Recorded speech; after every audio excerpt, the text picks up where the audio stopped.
Leading a startup team, whether you're delivering a sugar rush, stocking coffee, or getting a regular delivery of snacks, Office Depot has solutions that fit every startup culture, from getting those first business cards and stationery to ordering fleece pullovers with your new logo.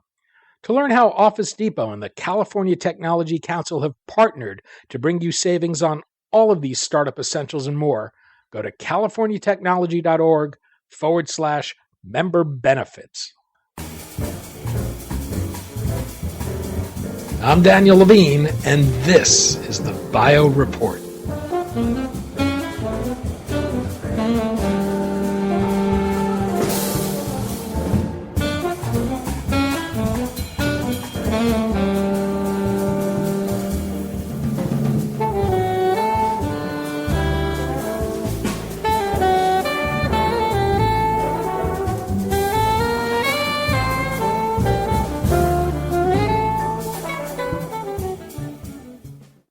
Synthetic biology is promising to harness living organisms to replace industrial processes that rely on toxic chemicals, consume large amounts of energy and water, and leave environmental degradation in their wake. One such example of a company seeking to transform an industry in this way is Colorifix, which is developing a revolutionary dyeing process to help the textile industry dramatically reduce its environmental impact in a cost-effective way using a synthetic biology-based approach. We spoke to Orr Yarkoni, founder and CEO of Colorifix, about the company, how it's using synthetic biology to change the process of dyeing materials, and why he expects it to change the environmental toll of the textile industry.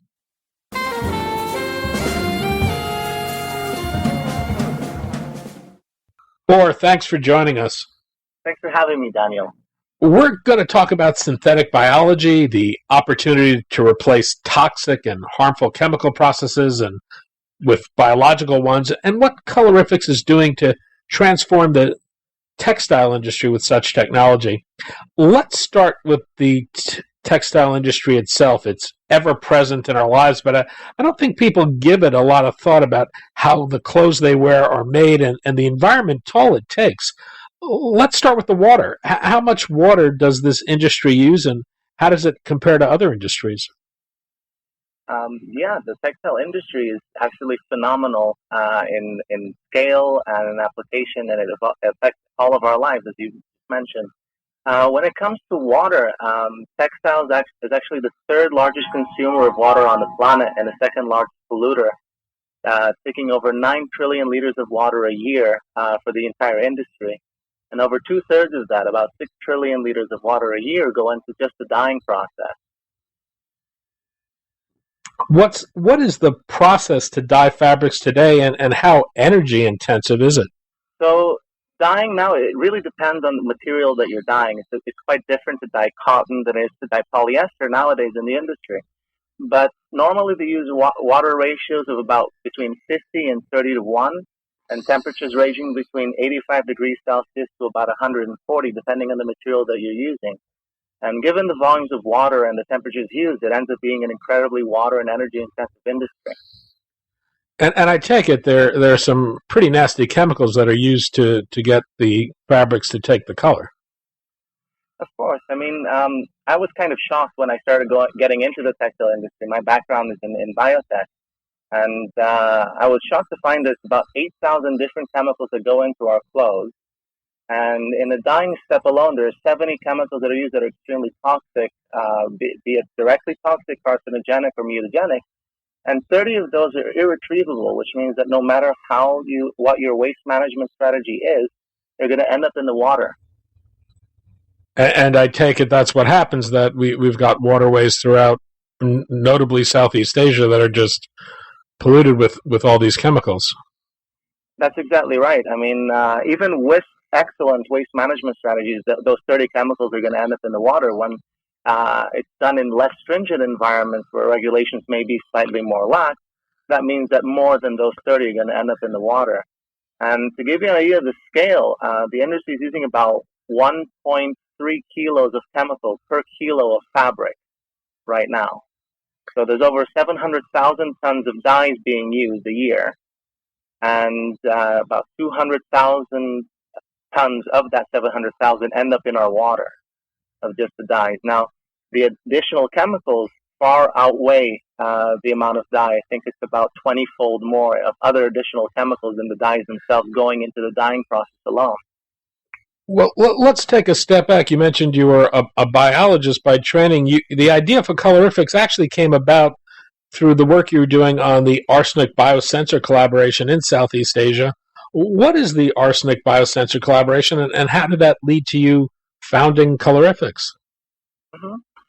So back in 2012, I joined a group called the Arsenic Biosensor Collaboration to develop a biosensor based on a genetically modified microorganism that was aimed for field use in South and Southeast Asia to detect arsenic in groundwater. Now, in Nepal, Bangladesh, in North India, there's about 120 million people drinking water above the 50 parts per billion limit set the 10 parts per billion limit set by the WHO, and the 50 parts per billion that was the old WHO limit that is still the current limit in these countries. This affects people in many ways. Arsenicosis, which is caused by long-term exposure to high levels of arsenic, leads to extreme cases of morbidity and mortality, and always essentially ends up with multiple organ failure and several types of cancer, as arsenic is essentially hypermethylator of certain DNAs, and that causes it to cause cancer. Now, our goal with this was to develop a cheap, easy-to-use device that could be used to test the water directly, give a colorimetric output that people could see if their water was safe or not. And that project was quite successful. But when we were there and talking to people of various levels, from government officials down to regional managers and people looking at water quality, NGOs, and even people in villages that we spoke to, we asked everyone, what else is in water that concerns you? And they gave us a really long list of chemicals. And when we got back, we did our homework. We looked, where did these chemicals actually come from? Our original intent was to develop other biosensors to detect these analytes. But when we looked at the list, we saw that about 40 of the 60 chemicals that people told us were of concern actually came from the textile industry. And upward of 35 of those came from the dyeing step itself. And at that point, we came with a press realization, maybe we can do something other than monitor the problem. Maybe we can use synthetic biology to actually address it and prevent this problem from actually continuing. And that's where the idea for Colorifix came from. We knew that we can get microorganisms to produce pigments and dyes. The question was, could we get the dyes to transfer efficiently onto the fabric itself? And that was the key innovation step that led to the formation of Colorifix. We think we've cracked that problem. So what exactly is Colorifix? How do you describe the company? Mm-hmm. So basically what we've done is we've engineered microorganisms so that they can produce the dye and then go into the fabric, deposit it, and fix it directly into the fabric without the use of any of the hazardous chemicals that are traditionally used. This process is extremely efficient, and it means that we can use 10 times less water, about 20% less energy, and all the chemicals going into the process are food and feed grade with a long history of safe use in regards to both human health and the environment. What did it take to actually develop the organisms? Well, the organisms we use are base organisms that are widely used across lots of biotech applications, from making high-value chemicals in fragrances and foods, drugs, and other treatments that we use every day. The key thing is that we modify them to make the pigment instead of make any of those other chemicals.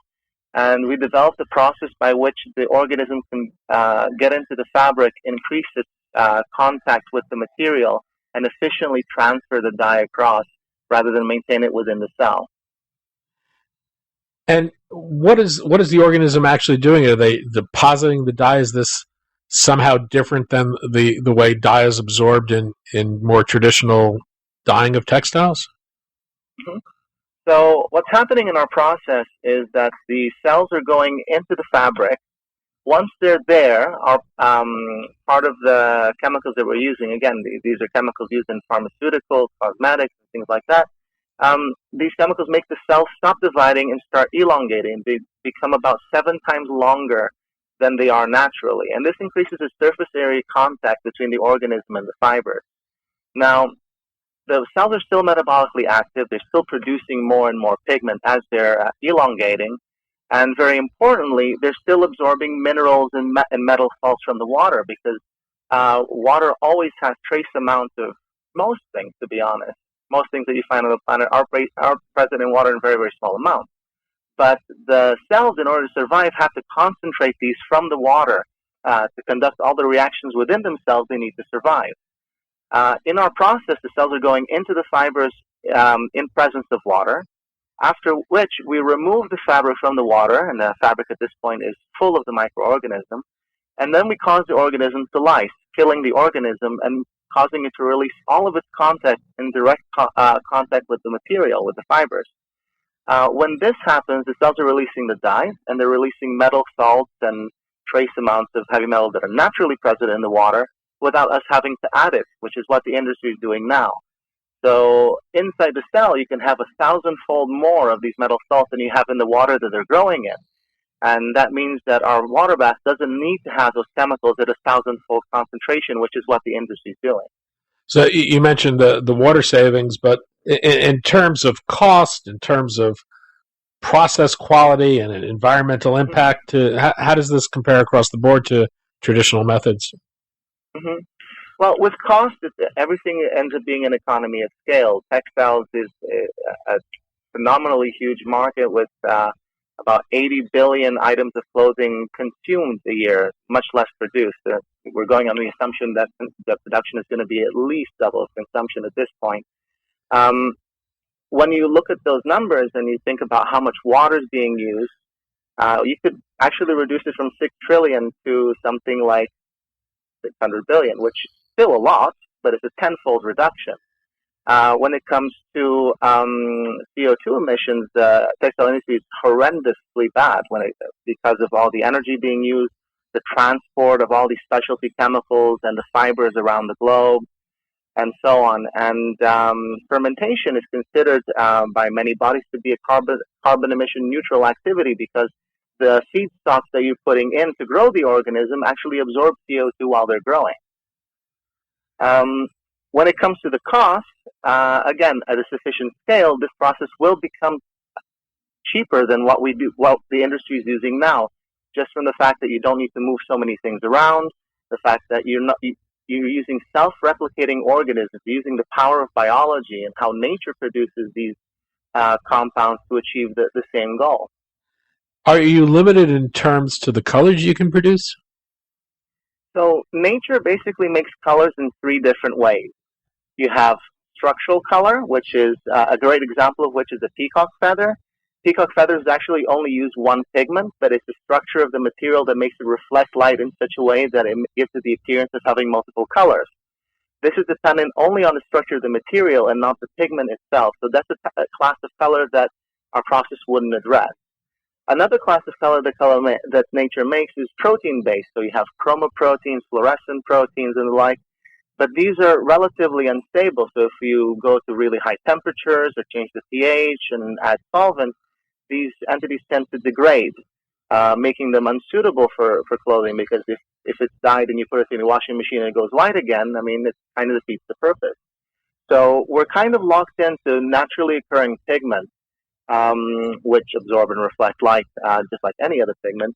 But thankfully, nature is very generous with the palette that is developed across the board, across all living organisms, both on land, sea, air, and even in the microorganism domain.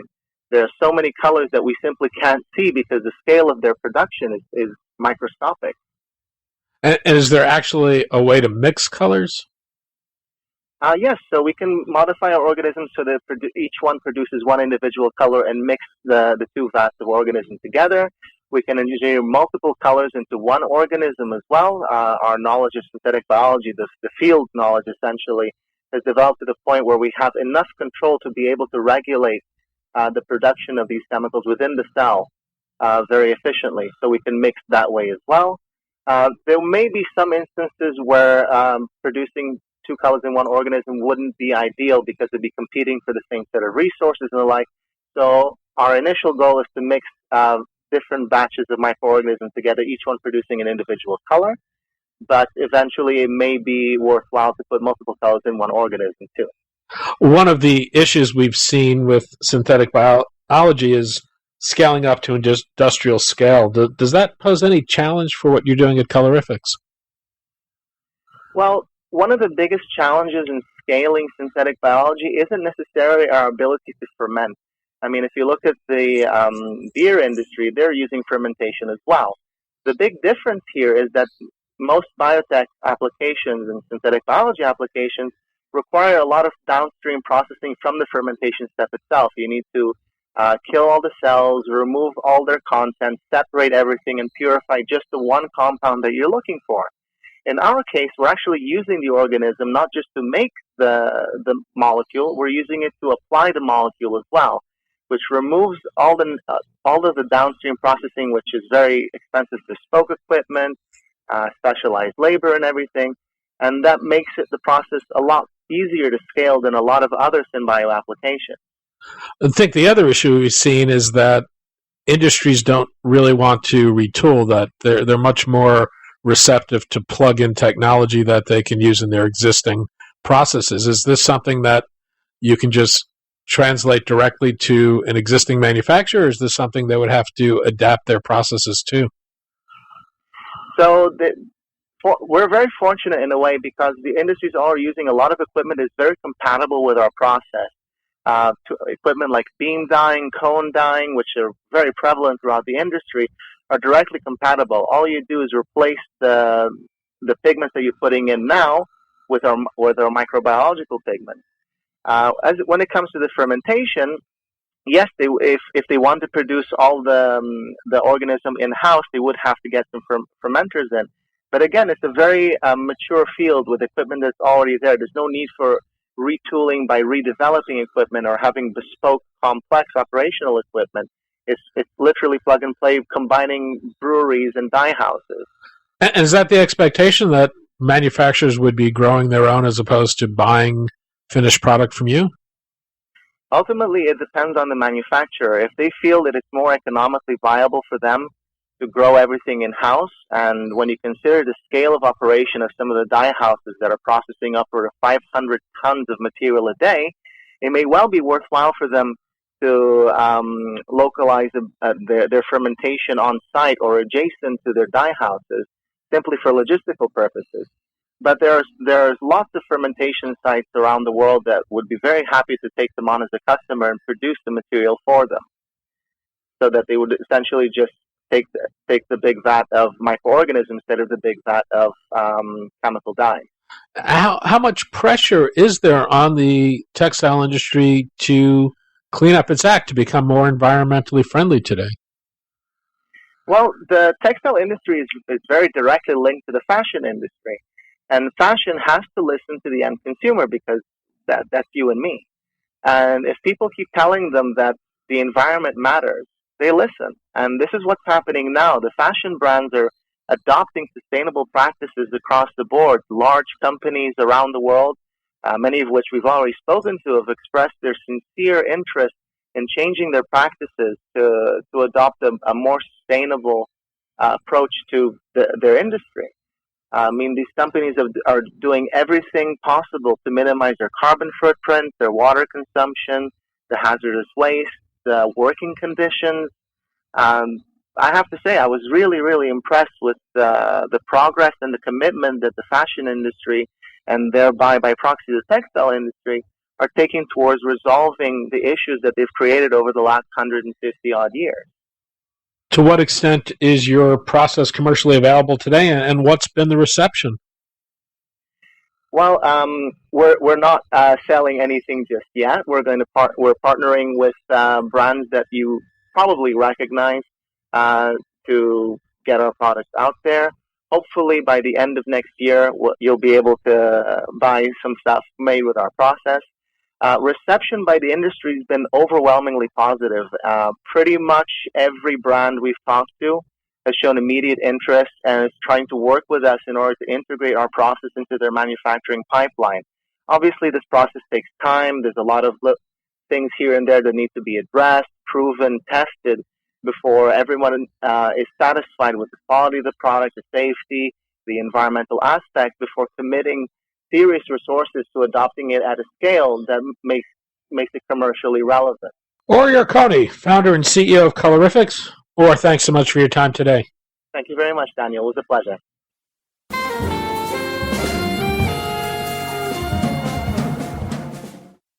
Thanks for listening. The Bio Report is a production of the Levine Media Group. To automatically download this podcast each week, subscribe to our RSS feed or through iTunes or other podcast manager. To join our mailing list, go to levinemediagroup.com. We'd love to hear from you. If you want to drop us a line or are interested in sponsoring this podcast, send email to danny@levinemediagroup.com. Special thanks to Jonah Levine, who composed our theme music, and the Jonah Levine Collective, which performs it.